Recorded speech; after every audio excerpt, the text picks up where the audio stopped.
Hey there, welcome back to the People Gardener podcast. Happy to have you here today. Let's talk about isolation. Oh, I felt this so much over the last number of years, working on my own, working from home, and thinking about just the dynamics of being on your own. You get to the place of really understanding that phrase, don't believe everything you think, because you absolutely can make mountains out of molehills. But for those of you small business owners that are in brick and mortar who are having a team of people that you lead, there's still a component of isolation. Often you're feeling like you have to know it all, so you don't want to touch base with them. You're feeling like you don't want to talk to them about all of the business things. You don't want to burden them.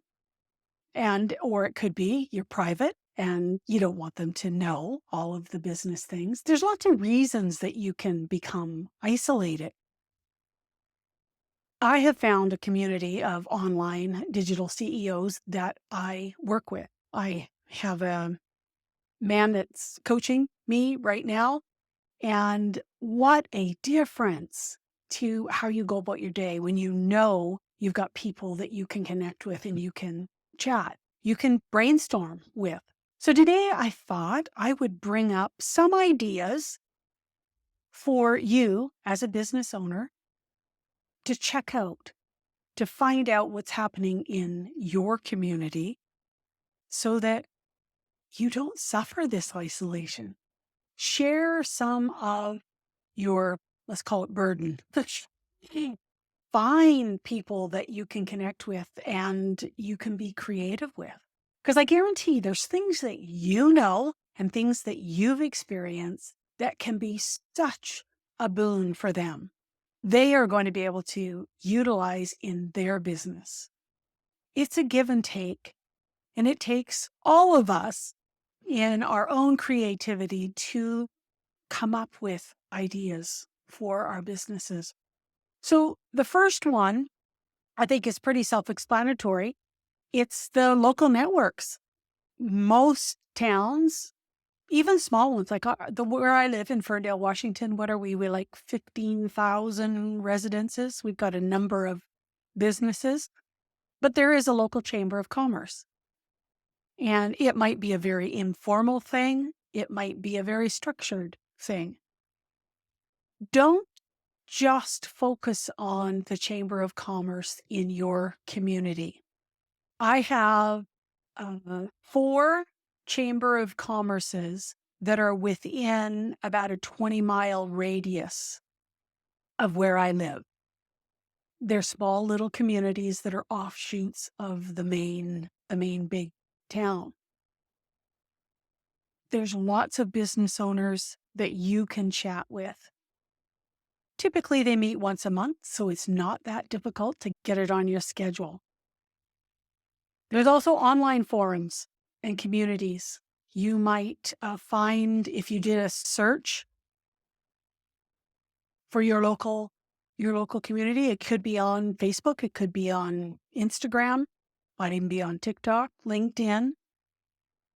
There's lots of different communities on social media platforms, but just even do a Google search and you may find forums that are helpful for you to be able to just, shoot a question out and have somebody answer it. Somebody that, interestingly enough, doesn't know everything about your business or about you, but they often don't need to in order to give you a perspective that you haven't seen.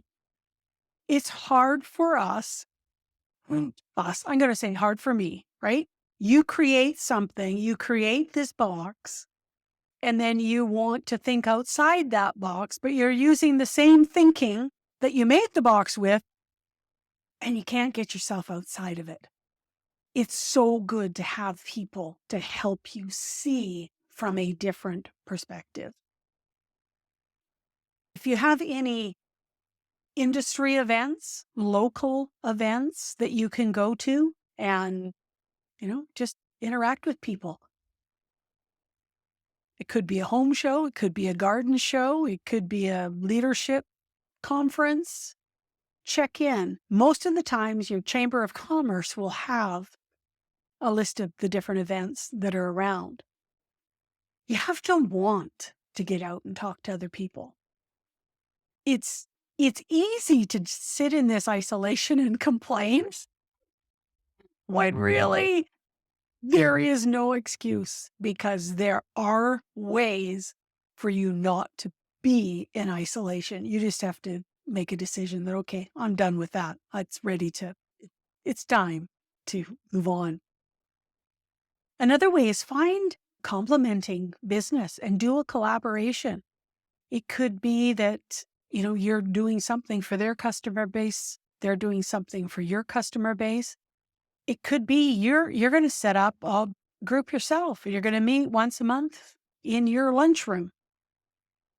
Get to know the other local businesses. Another way that you could do it is with mentorship.